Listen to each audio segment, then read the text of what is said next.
Okay, Assalamualaikum warahmatullahi taala wabarakatuh dan salam sejahtera buat para pelajar cikgu. Okay, hari ini kita nak sambung pelajaran kita berkenaan dengan akaun kelab dan persatuan, dan kita sambung hari ini berkenaan dengan akaun pendapatan dan perbelanjaan kelab dan persatuan.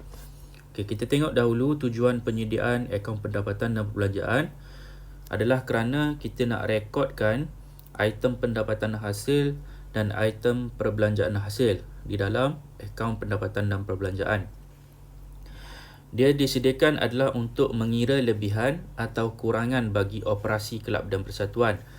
Kalau kita tengok pada penyata pendapatan bagi perniagaan biasa, macam milikan tunggal atau perkongsian, kita nak dapatkan untung bersih atau rugi bersih. Tetapi kelab dan persatuan, kita nak dapatkan lebihan atau kurangan bagi kelab dan persatuan. Okey, kita tengok selain akaun yuran dan akaun perdagangan, akaun-akaun yang lain yang perlu diselaraskan bagi mendapatkan jumlah yang sepatutnya dipindahkan ke akaun pendapatan belanjaan ada beberapa jenis. Yang pertama ialah susut nilai aset bukan semasa, hasil belum terperoleh, hasil belum terima, belanja belum bayar dan belanja prabayar.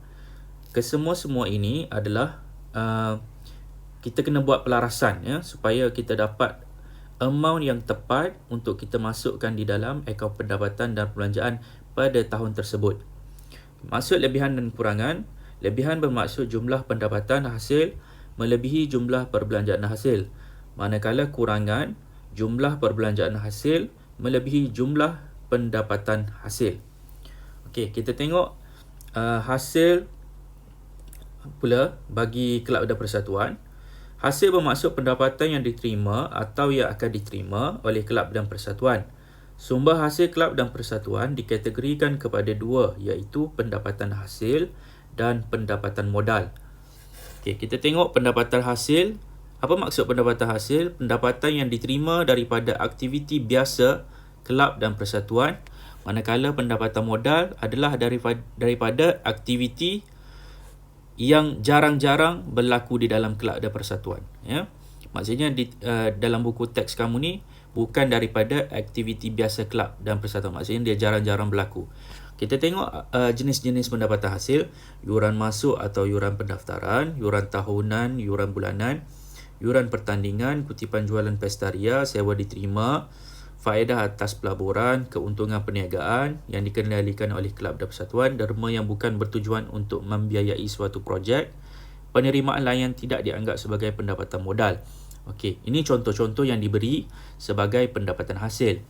Manakala contoh untuk pendapatan modal pula, jualan aset bukan semasa, derma khas, peruntukan kewangan daripada kerajaan. Derma khas bermaksud adalah derma yang diberikan bertujuan untuk melakukan sesuatu aktiviti yang khusus. Contoh macam derma membina gelanggang. Okey, kita tengok kepada belanja. Belanja merupakan wang yang dibayar atau yang akan dibayar oleh kelab dan persatuan. Belanja kelab dan persatuan boleh dikategorikan kepada dua, iaitu perbelanjaan hasil dan perbelanjaan modal. Okey, apa maksud perbelanjaan hasil? Perbelanjaan hasil merupakan perbelanjaan pengurusan dan pentadbiran sesebuah kelab dan persatuan. Manakala perbelanjaan modal pula ialah pembelanjaan ke atas pembelian atau membina aset bukan semasa. Okey, kita tengok contoh untuk pembelanjaan hasil. Contoh gaji, insurans, belanja am, sewa rumah kelab dan kadar bayaran. Belian barang niaga untuk dijual semula. Belian alat tulis, stem, akhbar dan majalah untuk kegunaan kelab. Susut nilai aset bukan semasa, elang kehormat, honorarium, belanja untuk menjalankan urusan pentadbiran kelab dan bayaran perkhidmatan. Contoh bagi perbelanjaan modal pula ialah belanja ubah suai bangunan, membesarkan rumah kelab, pembinaan gelanggang, permainan atau tempat letak kereta, pembelian aset bukan semasa, bayaran guaman dan duty stamp, pembelian aset bukan semasa, dan yang terakhir adalah kos pemasangan pendingin hawa. Okey, ini contoh-contoh yang diberikan dalam buku teks. Okey, sekarang ni kita nak tengok soalan yang ada dalam buku teks berkenaan dengan akaun pendapatan dan pembelanjaan. Okey, kita baca soalan dahulu. Berikut ialah akaun penerimaan dan pembayaran Kelab Kebajikan Batu Gajah di Merlimau, Melaka bagi tahun berakhir 31 Disember 2017. Okey. Mana-mana soalan kelab dan persatuan, memang dia akan bagi kamu akaun penerimaan dan pembayaran. Jarang-jarang sekali dia minta kamu buat akaun penerimaan pembayaran. Ya. Boleh jadi dia akan minta kamu untuk buat akaun penerimaan dan pembayaran sekiranya dia bagi senarai penerimaan dan dia asingkan senarai pembayaran. Jadi dia minta, soalan tu minta kamu untuk buat akaun penerimaan dan pembayaran. Jadi tiada masalah. Kamu hanya masukkan baki BB, akaun penerimaan dan pembayaran. Kemudian masukkan senarai penerimaan, masukkan senarai pembayaran. Kemudian kamu letakkan baki HB baki BB. Selesai. Ya, tak susah pun. Tapi kebiasaan soalan dia akan bagi akaun penerimaan dan pembayaran. Kemudian ada maklumat tambahan. Maklumat tambahan ini adalah senarai baki-baki aset dan liability, ya, pada awal tahun dan akhir tahun. Dan dibagi juga untuk soalan ini adalah maklumat tambahan. Bayaran masuk hendaklah dianggap sebagai pendapatan hasil. Sekiranya dia kata dianggap sebagai pendapatan modal, bermaksud bayaran masuk ini tidak boleh dimasukkan di dalam akaun pendapatan dan pembelanjaan. Ya, ia perlu dah dimasukkan di dalam penyata kedudukan kewangan. Anda dikehendaki menyediakan akaun yuran ahli, ya.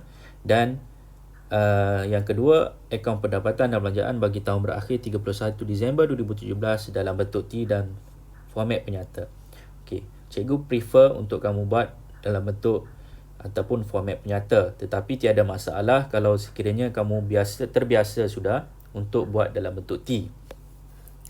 Okey, untuk akaun yuran macam biasa, kita masukkan yuran belum terima awal, yuran belum terperoleh awal, yuran belum terima akhir, yuran belum terperoleh akhir, bank, ada yuran lapuk, kemudian kita akan dapat nilai pengimbang.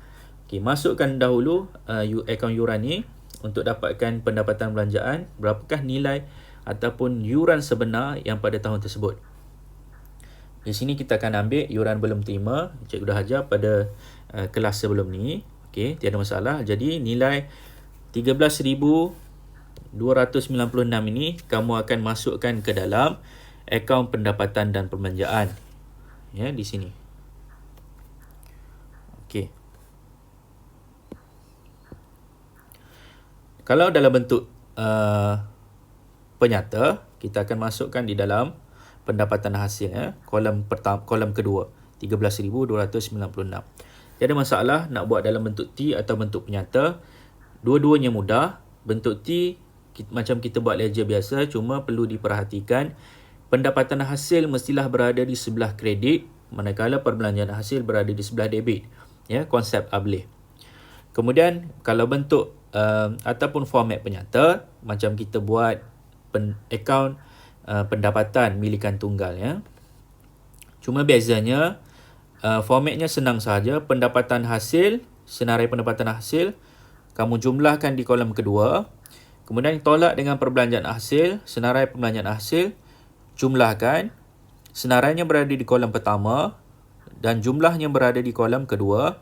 Kita akan tolak pendapatan hasil dengan perbelanjaan hasil untuk dapat lebihan atau kurangan, ya. Okey, macam mana kita nak tahu pelarasan di dalam soalan akaun pendapatan dan pembelanjaan ini, ya. Okey, cikgu akan tunjukkan satu persatu.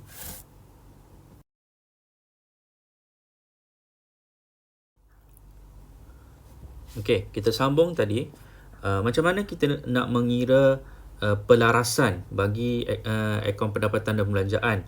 Okey, kita tengok dulu pelarasan yang pertama berkenaan dengan macam mana kita dapat untung pestaria, yang ni 900 yang ni. Kalau dalam bentuk T di sini sebelah kredit, tapi kalau dalam bentuk penyata di sebelah bahagian pendapatan hasil ni. Okey, macam mana kita dapat 900? Yang pertama adalah kita masukkan hasil dalam akaun untung rugi kutipan Pestaria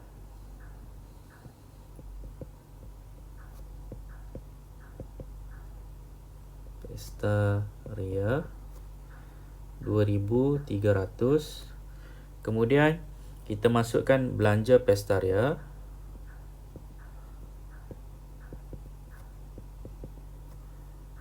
RM1,400.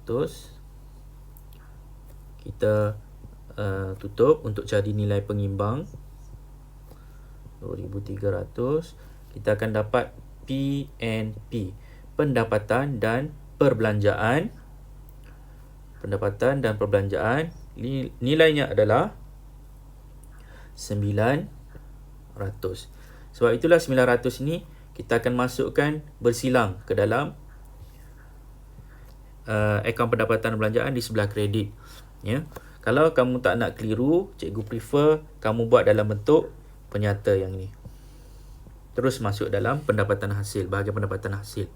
Kemudian untuk upah pula, upah bagi perbelanjaan 850. Macam mana kita dapat 850 ni? Okey. Cikgu padam dulu dia punya ni.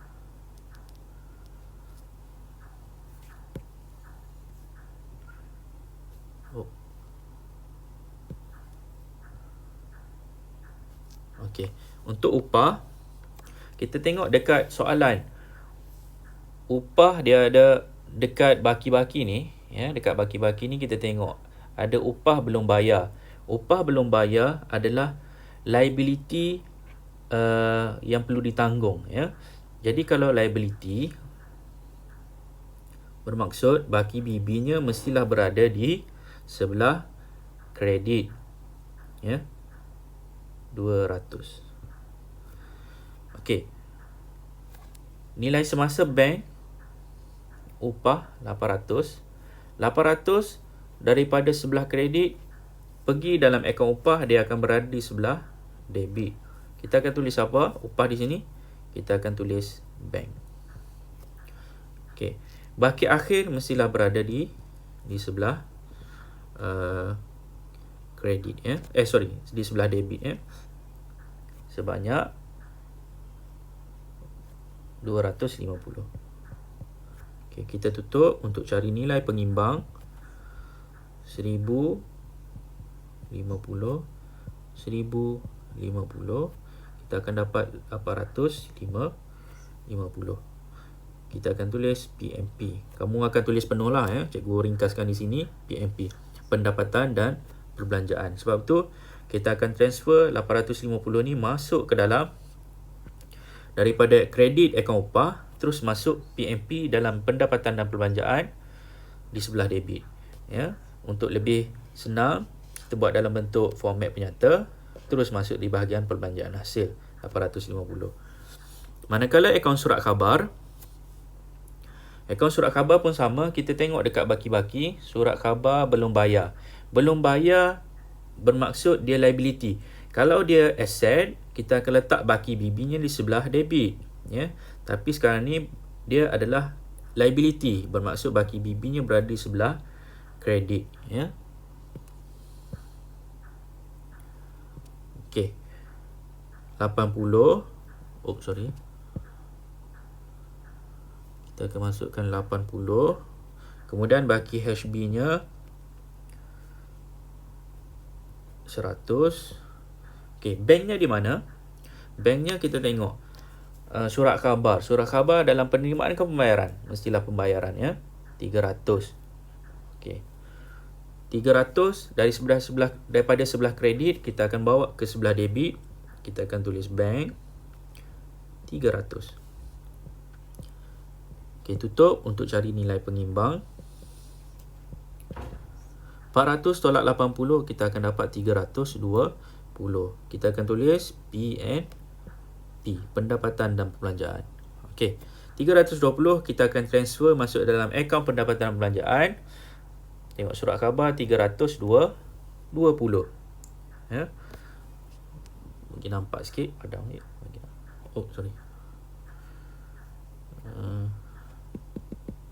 Dah tak boleh padam. Okey, tak apalah. Nampak tadi 300 upah 850 dan surat khabar 320, ya. Okey. Seterusnya alat tulis, akaun alat tulis pun sama, ya. Inventory alat tulis, inventory bermaksud aset, ya. Jadi kita akan letak baki BB-nya di sebelah debit. RM105. HB-nya berada di sebelah kredit. RM80. Okey, selesai. Dan banknya berada di mana? Tengok. Alat tulis berada di mana? Sebelah kredit, akaun penerimaan dan pembayaran. Maksudnya bank berada di sebelah debit. 280. Kita akan tutup untuk dapatkan nilai pengimbang. Okey. 385. Kita akan dapat RM305 PMP. Okey, jadi alat tulis RM305. Sebab itulah kita tengok di sini RM305. 320 adalah untuk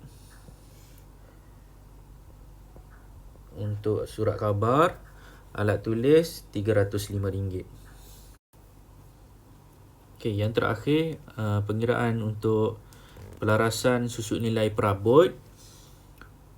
Kita akan tengok dekat perabot di sini.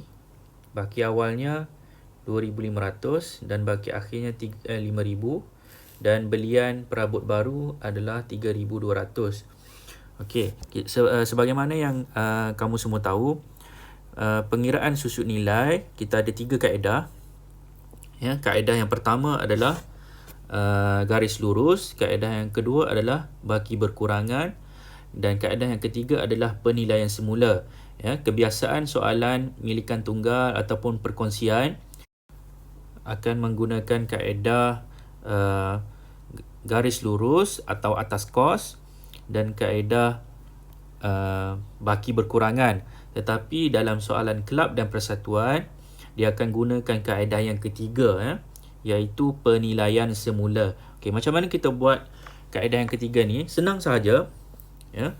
Kita masukkan baki awal perabot 2,500.